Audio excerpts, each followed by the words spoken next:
With an unprecedented trade war now underway between Canada and the United States, a new reality is staring in the face of many. On the news of the tariffs, U.S. stocks stumbled, raising questions about how it will impact our personal investments. Peter Sashecki from Everything Financial joins us now. Good morning, Peter. Good to see you. Good morning. Yeah, so much uncertainty. A lot of people have many questions. We saw how the stocks responded when the tariffs came into effect. Longer term, what do you think that we can expect when it comes to investments? Quick rebound.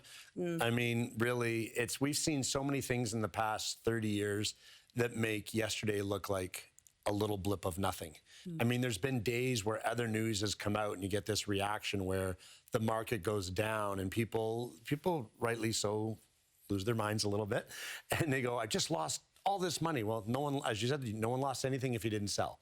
So buckle up, stay calm, and let the news and what happens between the Canada, U.S., Mexico, et cetera, China, work its way out and watch things bounce back as they will. It's easy to get anxious, though, when you see things shifting like this and with so much uncertainty. Are there certain investments that will be more impacted by the trade war than others? Absolutely. And that's why when you deal with a lot of times more smaller to mid-sized boutique portfolio management companies, you can actually phone a portfolio manager and have them adjust your portfolio. Where some of the other companies don't have as easy access to do that. But a lot of companies, we reached out to a lot and just were asking questions. And a lot of them have actually, we'll call it tariff-proofed their portfolios. Tariff-proofed. Yeah, that's right. They made adjustments to large portions of their portfolio, and they've done this over a couple months ago, so well in advance of yesterday's news. And they did this to go, these are the things we think will be most impacted, so let's maybe move out of those companies for now. The ones that might be less impacted, keep our foot in the door. And they said, yeah, we tariff-proofed. That's what one of them said to me. We tariff-proofed the portfolios, and we had a look at some stuff yesterday, and it's sure enough, their portfolios didn't really move, even though the markets may have had big movement. That does not mean your portfolio or your investment will always have big movement. Okay, so let's talk about how people can feel like they're doing something and protecting their personal wealth, because that's really the end game for people, is to protect the money that they've earned, that they've saved. Yeah, it's these shocking things that make people scream a little bit and run into the streets like their hair's on fire, and they go, and then they realize, you know what, maybe I should have a plan, because we looked at some numbers, and you know, face it, 80–90% of people, at least more than that, don't even have a plan at all. So I said, get a plan, see, and not necessarily a plan for the future, but just a plan to evaluate where you are right now in the world of your financial planning, retirement planning, et cetera.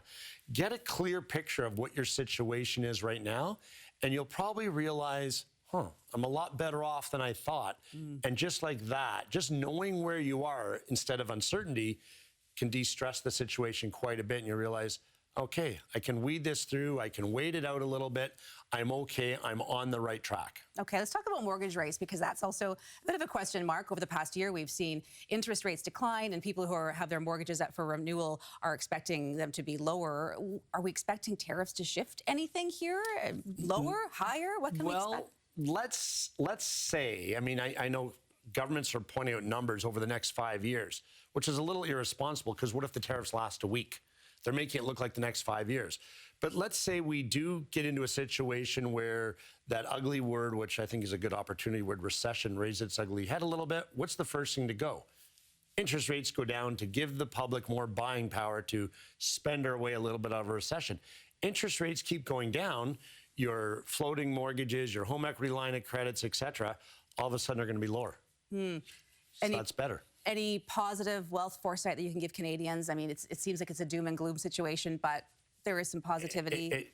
When markets artificially have this knee-jerk hysteria reaction, it's a great opportunity to look at investing. So maybe you start your new RSP or TFSA right now, start making monthly contributions if you're not, as the markets are maybe artificially down. You're without really intending to, you're buying at a lower dollar than it was last week. You don't know what the lowest dollar will ever be until it's in your rearview mirror, but maybe get on a proper savings plan to get a leg up on things. All right, there's something to look forward to then. Peter Sashecki from Everything Financial. Thanks, Peter, for coming in. Thank you. Good to see you.